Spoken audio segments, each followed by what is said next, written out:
गुरुर्ब्रह्मा गुरुर्विष्णु गुरुदेव महेश्वरा गुरु साक्षात् परम ब्रह्म तस्मै श्री गुरवे नमः।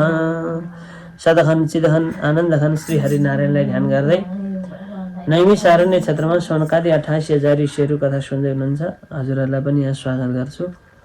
र हामीले हिजो कथा के सुन्यौँ भने यो दोस्रो अध्यायसम्म चाहिँ के सुन्यो भनेदेखि सुतजीले बताउनु हुँदो रहेछ नैमिषारण्य क्षेत्रमा। उहाँले के भन्दै हुनुहुन्छ भने म चाहिँ कथा सुन्दाखेरि शुकजीका नि मैले कथा सुनेँ, उहाँले जे बताउनु भयो त्यो कथा बताउँछु। कहाँ सुने भन्दा राजा परीक्षितलाई श्राप पर्दाखेरि गङ्गाका किनारमा आएर बस्नु भएको थियो, त्यहाँ उहाँले जे कथा भन्नुभयो ती कथा नि म सुनाउँछु। अर्को मेरा गुरु वेदव्यासजी महाराजले जे बताउनु भयो त्यो कथा सुनाउँछु भनेपछि वेदव्यासजीले बताउनु भएका कथा नि सुनाउँदै हुनुहुन्छ। र उहाँले भन्नुहुन्छ कुनै समयको कुरा हो, नारदजी जानुभयो नरनारायण भगवान्कोमा र त्यहाँ गएर प्रश्न गर्नुभएको छ। कलियुगका मान्छेहरूको आयु थोरै हुने रहेछ, कोही धन सम्पत्ति हुने रहेछ, कसैको हुने रहेनछ, कसैलाई के यावत प्रश्नहरू गर्नुभयो नारदजीलाई। र नरनारायण भगवान्ले अब म कथा बताउँछु भनेर बताउँदै हुनुहुन्छ। नारायणो नरसखा यदुवाच शुभम वच नारदाय महाभाग तन्नो वद सविस्तरम। ऋषिहरूले सोध्नुहुन्छ, हे सुतजी महाराज नारदजीले के कथा सुन्नुभयो त्यो कथा मलाई बताउनुहोस् भनेपछि नरनारायण भगवान्ले जे कथा बताउनु भएको छ त्यो कथा यहाँ बताउनुहुन्छ। र नारायण भगवान्ले नारदजीलाई भन्नुहुन्छ, हे नारदजी तपाईँ सुन्नुहोस्, म अब यो कथा बताउँछु रे। युधिष्ठिरजी महाराजलाई भगवान् श्रीकृष्णले जे कथा भन्नुभएको थियो त्यो म बताउँदछु भनेर युधिष्ठिर जी जो भगवान्ले बताउनु भएको कथा बताउनुहुन्छ। र नारायण भगवान्ले बताउनुहुन्छ, हे नारदजी जो भगवान् कृष्णले युधिष्ठिरलाई भन्नुभएको थियो त्यो जस्ताको तस्तै म बताउँछु।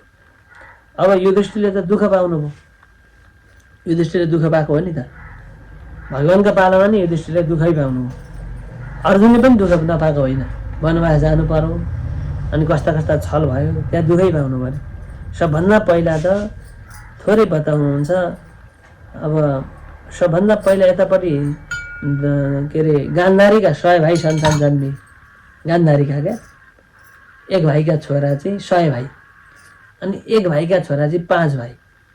दुइटैलाई चाहिँ के इच्छा थियो भने जो जेठो हुन्छ उसलाई चाहिँ राजसिंहासन दिनु पर्ने नि त, राजा हुनु पर्यो।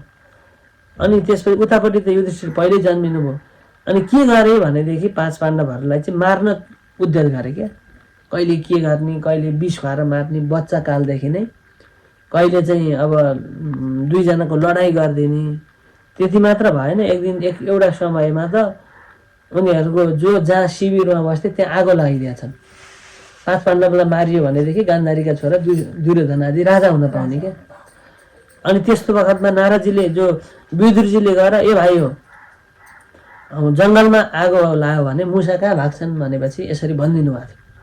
उनीहरूले राति नै थाहा पाउनुभयो आज आगो लगाउँदैछन् भनेपछि रातिकै समयमा भाग्नु भएको छ। भागिसकेपछि के हल्ला भएको छ भनेदेखि 5 पाण्डवको मृत्यु भयो, सबैजना मरे भने हल्ला भयो। 5 वर्षसम्म जङ्गलतिर गएर लुक्नु भएको छ। पछि आएर थाहा पाइयो। त्यतिखेर त के भने अब चाहिँ मरे, अबको राजा मै हुँ भनेर दुर्योधनले ठुलो स्वरले भनेका छन् जनताहरूलाई। पछि फेरि फर्केर आउनुभयो। फर्केर आइसकेपछि हाम्रो राज्य हाम्रो भाग दियो भन्दाखेरि 5 गाउँ दिएछ। महाभारतमा, गीतामा त ज्ञान मात्र आयो। अब हाम्रो गाउँ दिनुहोस् भन्दा हामीलाई जति भागमा आउँछ, हामी 5 जना भएपछि त 5 वटा गाउँ त चाहियो। बाँकी ठुलो सहर सबै तपाईँहरू राख्नुहोस्, 5 गाउँ दिनु भनेपछि अब कहाँ दिने त? महाभारतमा कहाँ दिने त भन्दाखेरि के विचार गरे भने दुर्योधन आदिले यिनीहरूलाई मरुभूमि दिने। मरुभूमि दिएपछि त त्यो अब जग्गा हामीलाई किन चाहियो? मरुभूमि दियो भने न अन्न उत्पत्ति हुन्छ न केही हुन्छ भनेर भाग लगाएको भने त्यो पनि शकुनीको कप्टी पासाले कप्टी खेल खेल्ने मामा। अनि त्यसपछि के दिए भन्दाखेरि 5 वटा गाउँ चाहिँ दिए, तर मरुभूमि। तर के गर्नुभयो युधिष्ठिरले भने त्यो मरुभूमिलाई पनि पहिला त इन्द्रको तपस्या गर्नुभयो। इन्द्रलाई खुसी पारेपछि के हुन्छ, इन्द्रले वृष्टि गरिदियो। पानी जहाँ हुँदैन थियो त्यहाँ पानी भइसकेपछि फेरि विश्वामित्रको तपस्या गर्नुभयो। यस्तो राम्रो दरबार बनाउनु भयो। त्यो दरबार बनाइसकेपछि एउटा राजसूय नामहरूको यज्ञ गर्नु पर्यो नि। 5 गाउँको भए पनि राजाले एउटा यज्ञको आयोजना गर्नुभयो। त्यो यज्ञमा के भनियो भने सबैलाई बोलाइयो। त्यो दरबार चाहिँ कस्तो रहेछ भने विश्वकर्माले बनाएको। अब यो पानी भन्यो नि, यो पानी भनेर यहाँनिर यसो पानी रहेछ भनौँ, तर वास्तविक रूपमा त्यो चाहिँ पानी थिएन, भुइँ। अब यो चाहिँ पानी भनेर देखिने क्या, तर यहाँ चाहिँ भुइँ देखिने। अनि दुर्योधनलाई नै बोलाएको रहेछ। आयो हेरो, कति राम्रो, यस्तो ठाउँ दिएको, मरुभूमि दिएको, यस्तो बनायो भने दुर्योधन आश्चर्यचकित भए। अब हिँड्दाखेरि पानी भनेर टेक्थ्यो, जल थल हुन्थ्यो। अनि यो चाहिँ थल होला, यहाँ पानी छैन भने यसो टेक्यो, फेरि त्यहीँ पर्थ्यो, पोखरी जस्तो। त्यो भ्रमित हुने। त्यो दुर्योधनले जान्न सकेन। अनि द्रौपदीले चाहिँ यसो हेर्दै हाँस उठेर अन्धाको छोरो अन्ध हुँदो रहेछ, अन्धाको छोरी नि त देख्दो रहेछ भने अट्टहास गरेर ठुलो स्वरले हाँसेको कारणले दुर्योधनले त्यतिखेरै भनौँ, हे द्रौपदी, मेरा यत्र सभाका मान्छेका बिचमा तिमीले चाहिँ अन्धाको छोरो अन्ध भनेकी छौ, तिम्रो पनि म सभाकै बिचमा तिमीलाई पनि म छोड्दिनँ भनेर उसले प्रण गरेको थियो। अनि त्यो प्रण गरिसकेपछि के गरे भन्दाखेरि पछाडि गएर जुवा खेलाउन थाले। अब राजाहरूको त अर्को पनि धर्म हुन्छ, जुवा खेल्नुपर्छ, जुवा खेल्दिनँ भन्ने पनि राजाहरूको धर्म हुँदैन। राजाको धर्म जुवा खेल्ने पनि आउँछ। अनि जुवा खेल्नका निमित्त युधिष्ठिरलाई बोलाइयो। बोलाउँदाखेरि एकचोटि सबै हार्नु भएको छ। अनि भगवान्को कृपाद्वारा धृतराष्ट्रले चाहिँ भएको छोडिदिउँ भनेर छोडेका छन् क्या।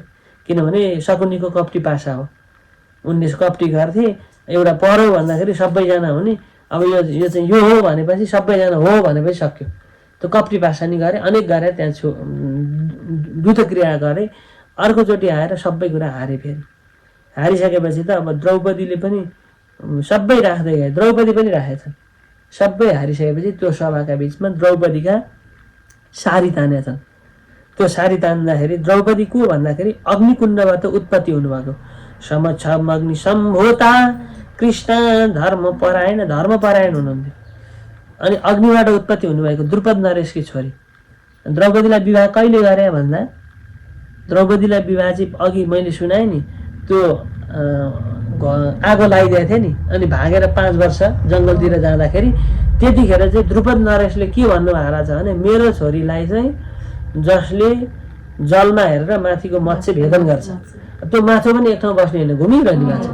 यसरी घुमिरहने माछा, त्यो माछाको फेरि आँखामै हान्नु पर्यो, दायाँ बायाँ हानेर भएन। जसले मेरो छोरीलाई विवाह गर्नलाई चाहिँ, जसले त्यहाँ नहेरिकन जलमा हेरेर मत्स्यलाई भेदन गर्न सक्छ भने उसलाई मेरो छोरी दिउँला भन्नुभयो। अर्जुनजी जानुभयो, मत्स्य भेदन गरिदिनु भयो। मत्स्य भेदन गरिसकेपछि अब स्वयंवर कोसँग भयो भन्दा अर्जुनसँग भयो, द्रौपदीको। 5 भाइ जानुभएको थियो, अर्जुनले लिएर आउनुभयो। अनि त्यसपछि आमा त हुनुहुन्थ्यो नि त, कुन्तीलाई के शर्त थियो भने, कुन्तीको सौतेनी आमा हुनुहुन्थ्यो माद्री, होइन त। अनि माद्री चाहिँ जब जो पाण्डुको मृत्यु भएपछि सती जान्छु भन्नुभयो। सती जाँदाखेरि अब माद्री चाहिँ जानुभयो सती। अनि के भन्नुभएको थियो भने, हे दिदी, हजुरका छोरा 3टा, मेरा छोरा 2टा, म त सती जाँदैछु, हजुरले मलाई एउटा वचन दिनुहोस्, म सती जान्छु। यिनीहरूको आमालाई जहिले पनि हाम्रै आमा हुन् भनेर आमाको मातृसुख पुरै दिनुहोस्। अर्को कुरा, सबै कुरा 5 भाइलाई कहिले पनि हेला नगर्नु, मेरा छोरा भनेर हेला नगर्नु, बराबर माया गर्नु है, जे गर्नुहुन्छ बाँडीचुँडी गर्नु है भन्नुभएको थियो। अनि अर्जुनले लिएर आउनुभयो पत्नी द्रौपदीलाई। आमा आउनुहोस् त, बाहिर के ल्याएको छु भन्नुभयो। तुरन्त भन्नु, जे ल्याइछौ ल्याऊ, तर 5 भाइ बराबर बाँडेर खाऊ भनेर आदेश भयो आमा। त्यसपछि द्रौपदीको यसरी विवाह भएको थियो 5 पाण्डवसँग। अब पूर्वजन्मका नि कथा छन्। पूर्वजन्ममा चाहिँ द्रौपदीको विवाह नहुनु, के गर्नु भन्दा भोलेनाथको तपस्या गर्नु। अनि अब विवाह नभइसकेपछि तपस्या गरेको भगवान् खुसी हुनुभयो। नानी वरदानमा भनेर दर्शन दिनु, आत्तिएर पतिमदेही पतिमदेही पतिमदेही पतिमदेही च पतिमदेही भनेर 5 चोटि पति मागेको क्या। अनि भोलेनाथले चाहिँ यो जन्म होइन, अर्को जन्ममा चाहिँ तिम्रो 5वटा पति होलान्, किनभने 5 चोटि माग्यो भनेर द्रौपदीलाई त्यो वरदान पनि भएको थियो। अब यिनी द्रौपदीलाई जो अग्निबाट उत्पत्ति हुनुभएको थियो, दुशासनेन दुष्टेन कचे स्वादाय कर्षिता, यो चुल्ठोमा समातेर लिएर आयो, आकर्षित गरेर तान्दै तान्दै त्यो सभाका बिचमा। आकृष्टानी च बासांसी श्रीकृष्णेन सुरक्षिता। अब त्यो बासांसी ल्याएपछि अब सारी तान्न थाल्यो। सारी तान्दाखेरि द्रौपदीले भगवान्को पुकार गर्नुभएको छ, हे कृष्ण कहाँ हुनुहुन्छ, वृन्दावनमा हुनुहुन्छ कि गोकुलमा हुनुहुन्छ कि मेरो इज्जत जान लागेको छ, आइदिनुहोस्, बचाइदिनुहोस् भनेर प्रार्थना गर्नुहुन्छ। यो वृन्दावनमा कहाँ हुनुहुन्छ हजुर आइदिनुहोस् भनेर द्रौपदीको पुकार हामीले भजनमा नि सुन्छौँ। हे कृष्ण साह्रै आपद पर मलाई, साह्रै विपद पर मलाई भन्ने त्यही भजन त्यतिखेर द्रौपदीले गाउनु भएको। वृन्दावनमा छौ कि कृष्ण, मथुरामा छौ कि, मेरो इज्जत जाने लाग्यो, नआउने पो हौ कि होइन। वृन्दावनको रानी चारी गोकुलमा झऱ्यो, कुञ्जुनीको पापले गर्दा आज रुनु पर्यो भनेर यसरी द्रौपदीले बिलौन गाउनुहुन्छ। अनि त्यो बिलौन गाइसकेपछि भगवान् खुसी हुनुहुन्छ र द्रौपदीको पुकार सुनि कृष्ण पनि आउनुभयो, बिच आकाशमा बसिकन सारी लामो पार्नुभयो। आकाशमा आउनुभयो, सारीलाई छोडिदिँदै जानुभयो। त्यो दुशासनले जति तान्थ्यो तद्राचार्य परित्यज प्रयता काम्यकम वनम, अब भगवान् कृष्णले सुरक्षित गरिदिनु भयो। अन्तिममा अब के भयो भन्दा वनवास सबै हार्नुभयो नि त। द्रौपदीको इज्जत चाहिँ राखिदिनु भयो। अब सबै कुरा हार्नुभयो, जुवामा सबै हारिएपछि जानुपर्ने भयो वनवास। वनवास जानुपर्ने भयो। अब वनवासमा चाहिँ एउटा चाहिँ अर्को गुप्तवास पनि, 1 वर्षको चाहिँ गुप्तवास, 12 वर्षको वनवास भयो। के भने गुप्तवास भनेको चाहिँ त्यो वनवास जाँदा चाहिँ यदि पाण्डवहरूलाई कसैले भेट्यो भने पनि त्यो नियममा भेट्न पाइन्थ्यो, भेट्दाखेरि केही दुःख भएन। तर त्यो गुप्तवास चाहिँ अन्तिम 1 वर्षमा चाहिँ कौरवहरूले खोजेर यदि भेटाए, चिनिए भनेदेखि फेरि 12 वर्ष वनवास जानुपर्ने, त्यो गुप्तवासको नियम। त्यसमा चाहिँ फेरि चिनियो अथवा त्यही भएर विराटनगर विराट पर्वमा आएर, विराट पर्व भन्ने एउटा पुरै पर्वै छ, भेष बदलेर त्यहाँ वृन्नला भएर कोही नाटककार भएर त्यहाँ छुट्टा छुट्टै नाम लिएर 1 वर्षसम्म गुप्तवास बस्नु भएको छ। हो त्यो अन्तिम 1 वर्ष पर्व हुन्छ। अब यसरी वनवास र गुप्तवासका जानु पर्यो। पश्चात राज्य त्याग दिनुभयो। परित्यज्य प्रयाता काम्यकम वनम, काम्यक वनमा आएर अब के गर्नुभयो भन्दाखेरि वनवासी हुनुभयो। अब त्यो वनवासी भएपछि के हुन्छ भन्दाखेरि अब वनवासीका त दुःख पाउनु पर्यो नि त, अत्यन्त क्लेश दुःख भयो। वनमा आउनु बस्नु पर्यो, फल खाएर बस्नु पर्यो। हुनुहुन्थ्यो राजा, तर अब शरीर कस्तो भन्दाखेरि वस्त्र पनि छैनन्, शरीर रौँले ढाकिएका छन्, मानव जङ्गली हात्ती जस्ता भएका छन्। किनभने 10,000 शक्तिको बल मात्रै थियो भीमसेनसँग, भनेपछि त्यस्तै बलवान थियो होला होइन। अर्जुन को हुनुहुन्थ्यो भन्दा अब इन्द्रका अंश अवतार हुनुहुन्थ्यो। युधिष्ठिर भनेका धर्मराजका अंश अवतार हुनुहुन्थ्यो। अनि त्यसपछि अब नकुल र सहदेव भनेको त अश्विनी कुमारका अंश अवतार हुनुहुन्थ्यो भने त्यत्तिकै ठुला हुनुहुन्थ्यो, बलवान पनि हुनुहुन्थ्यो। देवकीका छोराहरूले जो के अरे कुन्तीका छोराहरू यसरी 5 पाण्डवले दुःख पाएर बस्नुभयो वनवासमा। भगवान्ले थाहा पाइहाल्नुभयो मेरी फुपूकी छोराहरू चाहिँ अहिले वनवास जानु भएको छ भनेर भगवान्ले थाहा भयो। भगवान्को फुपूका छोरा कृष्णका आफ्नै फुपूका 5 पाण्डव भाइ छोरा कृष्णले थाहा पाइहाल्नुभयो। अनि आउनुभयो, आएर भेट्नुभयो, जङ्गलमा आएर भेट्नुभयो। आइसकेपछि नमस्कार गरिदिनु भयो, उठ्नुभयो, आसनमा राख्नुभयो र प्रेमपूर्वक अनि त्यसपछि एकदम अँगालो मारेर अनि बिस्तारै भगवान् कृष्णलाई निहुरिएर ढोकिदिनु भयो पहिला द्रौपदीले। अनि त्यसपछि कस्ती हुनुहुन्छ अरे भन्दाखेरि द्रौपदी चाहिँ मृगका छालाले बनेका शरीर जस्तो भएको छ अरे, दोस्रो पुस्रो केही पनि छैन, नुहाउनु धुवाउनु छैन। अब त्यसपछि सुक्खा छन्, धुलो सबैतिर धुलै छन्। अनि पाञ्चाली पनि अत्यन्त शरीरभरि एकदम गलेकी यस्ता हुनुहुन्छ। अनि पाञ्चाली भने 5 जनाका पत्नी भएकाले द्रौपदी पाञ्चाली, उहाँको अर्को नाम चाहिँ पाञ्चाली पनि हो। अब नाम भिन्न भिन्न आउँछन् है। पाञ्चाली, यस्ता पाञ्चालीलाई देखेर अत्यन्त दुखी हुनुभयो। अनि 5 पाण्डव त्यस्तै भएको छन्, द्रौपदीको शरीर त्यस्तै दुब्लो पातलो छ। अनि त्यसरी भगवान्ले जसका इन्द्र समान भाइहरू छन्, जो चल्छ धर्मैमा, कस्तो दुःख पाउनु पर्यो, जसका चाहिँ इन्द्र जस्ता भाइ छन्, इन्द्र भाइ हुनेलाई पनि वनवास जानु पर्यो क्या होइन। इन्द्र भाइ हुनेलाई, जसका भाइ नै इन्द्र छन्, इन्द्र भाइ हुनेलाई वनवास, जसका इन्द्र समान भाइहरू छन्, जो चल्छ धर्मैमा। युधिष्ठिरजी महाराजले कहिले धर्म छोड्नु भएको छैन, धर्मराज हो नि त। तैपनि जुवा चाहिँ खेल्नुभयो, तर राजाको धर्म हुन्छ जुवा खेल्नु। किनभने युधिष्ठिर जस्ता महाराजले किन कौडी छुनु, कुबाटोमा हिँड्दाखेरि उनले पर रुनु भनेर भजनमा सुनिन्छ। कुबाटोमा हिँड्दाखेरि रुनु पर्यो अरे जुवा खेल्दाखेरि। तर युधिष्ठिर महाराजको धर्म पनि हो, जसका इन्द्र समान भाइहरू छन्, जो चल्छ धर्मैमा, जसका पत्नी पतिव्रताहरू विषय मुख्यै गनिन्छन्। यहाँ पतिव्रता धर्ममा को छ भन्दाखेरि त्यतिखेर द्रौपदीलाई गनिन्थ्यो अरे। 5 जना पति हुँदाखेरि पनि पतिव्रता धर्ममा 1 नम्बरमा, जसरी अरुन्धती हुनुहुन्थ्यो नि आफ्नो पतिको धर्म बस्नुहुन्थ्यो, त्यस्तै प्रकारको द्रौपदी हुनुहुन्थ्यो। जसका साथ हरि बस्नुहुन्छ सँगमा, जसका साथमा भगवान् कृष्ण बस्नुहुन्छ, जो चल्छ धर्मी मान्छे, त्यस्ता युधिष्ठिरजीलाई पनि ताप सहेर बस्नु पर्यो, वनवासी हुनु पर्यो भने। अब यो वनवासी महाभारतको युद्धद्वारा चाहिँ के सिकिन्छ भन्दा भगवान् दुःख नपाउनु चाहिँ कोही हुँदैन अरे क्या। भगवान्लाई त दुःख हुन नपर्ने नि त। हामीलाई चाहिँ केही पर्यो भने राम राम राम भनेर टाउको ठोक्छौँ नि होइन त हामीलाई चाहिँ। अनि भगवान्लाई चाहिँ रामचन्द्र भगवान्ले चाहिँ वनवास जानुभयो नि त। रामचन्द्र भगवान् कस्ता भन्दा सीता वियोग संतप्त साक्षात् दाशरथी यता। अनि हामीलाई चाहिँ केही दुःख पर्यो भने राम राम राम भनेर टाउको ठोक्छौँ रे। भगवान् त वनवास जानुभयो रामचन्द्र, केले भन्दा बाबुआमाको झगडा परेर होइन त। बाआमाले कैकेयीले मलाई वरदान दिनु, भोलिपल्ट रामचन्द्र भगवान् राजा हुने बेला भयो, बेलुकै गएर कैकेयीले माग्नु हो मलाई वरदान दिनु, हजुरले 2टा वरदान दिन्छु भन्नुभयो। के चाहियो भन न, यस्तो खुसीको बेला छ भन्दाखेरि त रामलाई वनवास, भरतलाई राज्याभिषेक भनेपछि मात्र बाबुआमाको 2जनाको झगडा भनौँ न, बातचितले गर्दा न केही कसैलाई केही भने होस्, न केही पाप गरे होस्, न कसैलाई एउटा नराम्रो वचन भने होस्, बाको आदेश शिरोधारी गरेर रामचन्द्रले वनवास जानु पर्यो। अनि दुःख पाउनुभयो, त्यहाँ के भएन, सीतालाई हरण गरियो, सीता वियोग संतप्त, सीताजीको वियोग भयो, साक्षात् दाशरथी यता। साक्षात् भगवान् रामचन्द्रले पनि दुःख पाउनु पर्यो, त्यसकारण रामचन्द्रले पनि दुःख पाउनु पर्यो। भगवान्ले श्रीकृष्णले यस्तो स्थिति देखेर अनि त्यसपछि भगवान् पनि काम्नु पऱ्यो क्या। कस्तो चाहिँ दुःख पाएका त, त्यसमा पनि अरू जस्ता भएर यिनीहरू त राजकुमार हुन् नि त। राजकुमार भने त राज्यमा बसेका, एकदम हृष्टपुष्ट भएका। धर्मराज द्रौपदी यस्तै हुनुहुन्छ। अब भगवान् जो शब्द भगवान्लाई देखेर यी 5 पाण्डवले देखेर भगवान्लाई पनि डर लागेर काम्नुहुन्छ। धर्मराज द्रौपदी सबैजनाले उठ्नुभयो, भगवान्लाई स्तुति गर्नुभयो। अनि भगवान्ले 5 पाण्डवले दुःख पाएको देखेर भगवान्लाई पनि डर लाग्यो।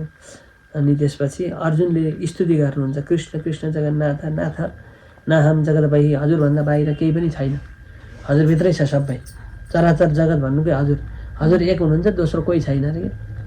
भनेको यो चराचर जगत हामी त भगवान्का पेटभित्र, अनि भगवान्भित्र संसारदेखि बाहिर केही पनि छैन, सबै कुरा भगवान्कै हो। यही हो तत्त्व, यही माया। अनि हामी चाहिँ भगवान्कै पेटभित्र छौँ अरे। अनि अब हामीलाई चाहिँ हामी नै म एउटै भन्ने त कत्रो ठुलो लाग्छ, त्यो कमिलालाई त्यत्रै ठुलो ऊ आफू लाग्छ। अनि त्यो 24 घन्टा मात्र बाँच्ने छिचेमिरोलाई उसले पनि सबै गरी भइहाल्छ। हामीले गर्ने छोरछोरी पाउने त्यो एउटा छिचेमिरो भन्ने हुन्छ, एकचोटि उडेर आउँछन्, एकैचोटि हजारौँवटा, एकैचोटि हजारौँवटा निस्किन्छ दिलाबाट। त्यस्तो आयो 24 घन्टा, उसले सबै गरी भइरहेको। उसले पनि त्यो 24 घन्टामा आफ्ना छोरछोरी पाइ हरि घर बनाउने, उगार्ने, कहाँ बस्ने, दुलो, उसलाई पनि त्यति नै लाग्छ अरे। तर वास्तविक रूपमा भगवान् भन्दा दोस्रो काहीँ हुनुहुन्न, ऊ पनि भगवान्कै अंश, सबै भगवान्कै अंश। प्रभु हजुरभन्दा बाहिर केही पनि छैन, तपाईँ जगत हुनुहुन्छ, तपाईँ जगतको रक्षा गर्नुहुन्छ। अनि एकचोटि मात्र यसो गर्नुभयो, आँखा झिमिक्क गर्नुभयो, जगत भस्म भयो। बुझ्नुभयो नि त, एकचोटि आँखा चिम्नाले भस्म भयो। हजुरभन्दा भिन्न केही पनि छैन। हजुरको क्रोध कसले जान्न सक्छ? आँखा झिमिक्क गर्दा ब्रह्माजीले पनि अर्को शरीर पाउनुपर्छ। त्यसैले हजुरमै सबै लिन्छ क्या। सबै जसरी चाहिँ यहाँको पानी गएर जो यहाँ पानी गएर समुद्रमा मिल्छ, समुद्र भने भगवान्। अनि त्यसपछि अब जल भनेका चाहिँ घडा भनेका चाहिँ हामी हौँ। हे प्रभु, हजुरलाई बारम्बार नमस्कार गर्छौँ। हजुरलाई वन्दे तम सर्वतत्त्वज्ञ हे सर्वतत्त्वज्ञ स्वरूप हजुरलाई नमस्कार गर्छौँ। वेदको पनि बीज रूप हुनुभएका श्रीकृष्ण परमेश्वर भगवान् हजुर ईश्वर हुनुहुन्छ, सृष्टिकर्ता हुनुहुन्छ, जगतलाई चराचर जगतको सृष्टि स्थिति र प्रलय गर्नुहुन्छ, सबैको मङ्गल गर्नुहुन्छ, माङ्गल्य गर्नुहुन्छ, सबैको बीज शक्ति भएर रहनुहुन्छ, सनातन हुनुहुन्छ। हे प्रभु, हजुरलाई बारम्बार नमस्कार गर्छौँ भनेर तपाईँ जस्तो जो हजुरलाई बारम्बार नमस्कार गर्छौँ र जसरी चाहिँ हजुरलाई नढोगेर कसलाई ढोग्नु रे क्या। किनभने आफैले सृष्टि गर्ने र आफैले विनाश कसरी गर्नुहुन्छ हजुरले गर्नुहुन्न जस्तो लाग्छ अरे। कसैले लामखुट्टेलाई मार्नका निमित्त घरै डढाउँछ र डढाउँदैन। त्यस्तै प्रकारले अब हजुरले चाहिँ हजुरले दुःख पारे भएर होइन रहेछ क्या। त्यो हामीलाई चाहिँ लाग्यो त्यस्तो पनि लाग्दैन। तैपनि लीला सुन्दै गर्दा भगवान्को जन्म चाहिँ कहाँ भयो भन्दा जलानामा। अनि कोसँग भयो भगवान् त कस्तो टुङ्ग्रो जस्तो हुनुभयो नि त, तर हामीलाई त्यस्तो लाग्छ लाग्दैन। भगवान् कृष्ण भनेपछि कतिजना भगवान्को जन्म जेलखानामा भयो अनि गोकुलमा अर्कै आमा बुवासँग बस्नु होइन त। अनि अब हामीले सोद्धा चाहिँ यही हाम्रो यतै व्यवहारमा हुँदाखेरि चाहिँ बिचारा यसको त बाबामा जेलमा छन्, ऊ अरूसँग आएर बसिन्छ भनेर कस्तो हामीलाई दुःख लाग्थ्यो। तर भगवान्को लीलासँग न दुःख त्यस्तो नि लाग्दैन अरे क्या, किनभने भगवान्को लीला हुन्। अनि त्यो के हुने रहेछ भने न भगवान्को जन्म हुने रहेछ न भगवान्को दिव्य लीला हुन्छन् क्या, दिव्य। अनि मान्छेका जस्ता भएको भए त बिचारा जेलमा जन्मेर यता गोकुलमा आएर बसेका छन् बिचारा भनेर सानैदेखि। त्यस कारण भगवान्का चाहिँ यो हाम्रा जस्ता लीला होइनन्, दिव्य लीला हुन्, सुन्दै आनन्द लाग्ने लीला हुन्। हे प्रभु हजुरका लीलालाई कसले जान्न सक्ला, त्यस कारण हजुरलाई नमस्कार गर्दछौँ। मङ्गलकर्ता हुनुहुन्छ, सनातन धर्मको बीज हुनुहुन्छ र हजुरलाई बारम्बार नमस्कार गर्छु भनेर युधिष्ठिर अर्जुनजीले नमस्कार गर्नुभयो। र नारायण भगवान्ले जो नारदजीलाई बताउँदै हुनुहुन्छ, सुदजीले बताउँदै हुनुहुन्छ र भगवान् त यस्तो क्रोधित हुनुभयो अरे त्यतिखेर। किन क्रोधित हुनुभयो भन्दाखेरि यस्ता 5 पाण्डवलाई दुःख दिने न केही बिराएका छन्, यस्तालाई दुःख दिने भन्दाखेरि अर्जुनले फकाउनु भयो, प्रभु हजुर नरिसाउनुहोस्। नारायण भगवान्ले यही कुरा बताउँदै हुनुहुन्छ नारदजीलाई। र यसरी सबैले दुःख पाएको देखेर भगवान् हरिले निकै बेर सोच्नु पऱ्यो, जगतको कर्ता म, जगतै मेरो, अनि अहिले चाहिँ यस्तो दुःख पाएका छन्, म केही पनि गर्न सकेका छुइनँ जस्तो पऱ्यो क्या भगवान्लाई पनि। मेरा मित्रवर्ग पाण्डवहरू व्रतमा बसेकी छन्, हे कल्याणी अब यिनलाई पनि दुःख पाएकी छन् भनेपछि भगवान्ले एकैछिन सोच्नुभयो, आफ्नो रिसलाई शान्त गर्नुभयो र भगवान्ले यहाँ बोल्नुहुन्छ। हे राजन श्रेणु राजन महाभाग विवत्सो यहाँ यथ मद वचन, मेरा वचनहरूलाई तपाईँहरू सुन्नुहोस् र सुन्नुहोस् र हजुरहरूले जुन कुरा भन्नुभएको छ ल सुन्नुहोस्। म एउटा आज गुप्त भन्दा पनि गुप्त कुरा बताउँछु, गोपनीय कुरा। र मैले गोपनीय कुरा बताउँदछु किनभने माया लाग्यो भगवान्लाई, यस्तो दुःख पाएका छन् भनेर माया लागेपछि एउटा गोप्य कुरा बताइदिनुहुन्छ। र तिमी मेरो अत्यन्त भक्त छौ अर्जुन, यसकारण म तिमीलाई गोप्य कुरा भन्छु, क्रमशः सुन भनेर बताउनुहुन्छ। के गोप्य कुरा रहेछ भने मध्वदय चाहिँ मासा ल पक्ष छ नारीका हतानारी भन्नुहुन्छ। यी 12वटा महिनाको आफ्नो आफ्नो स्वामी छन् रे क्या, भगवान्ले भन्नुहुन्छ। चैतका नि स्वामी छन्, वैशाखको मधुसूदन स्वामीदेखि लिएर मार्चसम्म 12वटा महिनाका आफ्ना आफ्ना स्वामी छन्। र यिनीहरू कसरी बन्छन् भन्दाखेरि महिना बन्नलाई सबभन्दा पहिला अब सेकेन्ड भयो, अनि मिनट भयो, अनि घन्टा भयो, अनि 24 घन्टाको 1 दिन भयो, अनि 2 हप्ता भयो, अनि पाक्षिक भयो, दुईटा जो पाक्षिक भयो, दुईटा पाक्षिक मिलेर एउटा मासिक बन्छ महिना होइन। 2टा हप्ता मिलेर 15 दिन बन्यो, 15 दिन 2टा भएपछि महिना बन्यो। यसरी बनेका छन् यी महिनाहरूको आफ्नो आफ्नो स्वामी छ। त्यति मात्र होइन, सबैजना पुजिन्छन् रे क्या। नदीहरू पनि पुजेकै छन्, सबैले नमस्कारै गर्छौँ। समुद्रहरूलाई नमस्कार गर्छौँ, कुवालाई धोएकै छन् होइन, लहरालाई नमस्कार गरेकै छौँ। औषधिहरूलाई सबै रुखलाई सबैलाई नमस्कार गर्छौँ, प्रकृतिको पूजा गरेकै छौँ। पर्वतहरू सबैलाई, किनभने यिनीहरूको आफ्नो आफ्नो गुण छन्। नदीका गुण छन्, जल दिन्छन्, वृक्षका गुण छन्, फल दिन्छन्, हामीलाई सेवा गर्ने हो। त्यसकारण सेवा गर्नेहरूको लागि त सबैले गुण छन्, मान्छन्। अरूको जसले सेवा गर्छ भने उसलाई पनि अरूले सेवै गर्छन्। अनि त्यसपछि के हो भन्दा यिनीहरूको आफ्नो स्वामी हुन्छन् क्या। स्वामी भनेको चाहिँ अब सबैका आफ्नो आफ्नो गुरु छन्। नदीका नि आफ्ना गुरु, समुद्रका नि आफ्ना गुरु, सबैजना आफ्ना गुरु छन्, अधिष्ठात्री देवी गुरु छन्। त्यसकारण यिनीहरू के हुन्छन् भन्दा जसका गुरु छन् भने उनीहरू सुखपूर्वक नडराइकन मेरा त गुरु हुनुहुन्छ भन्ने हुन्छ, अनि सबैका अगाडि नडराइकन बस्छन्। तर के हो भने एउटा मलमास भन्ने आइपुग्छन् रे क्या। मलमास कसरी आउने रहेछन् अस्ति भने नि मैले। मलमास चाहिँ किन आइपुगे भन्दाखेरि अब यो ठ्याक्कै समय भनेको चन्द्रमास चाहिँ 27 दिनको हुन्छ होइन, अनि सूर्यमास चाहिँ 30 दिनको हुन्छ। महिनामा 3 दिन 4 दिन चाहिँ यो चन्द्रमासले गर्दाखेरि चन्द्रमास थोरै हुन्छ।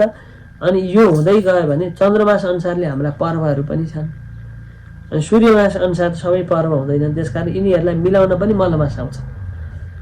अब यो घट्दै जाँदाखेरि महिनामा 3 दिन घट्यो भने जस्तो वैशाख शुक्ल तृतीयाको दिनमा अक्षय तृतीया हुन्छ।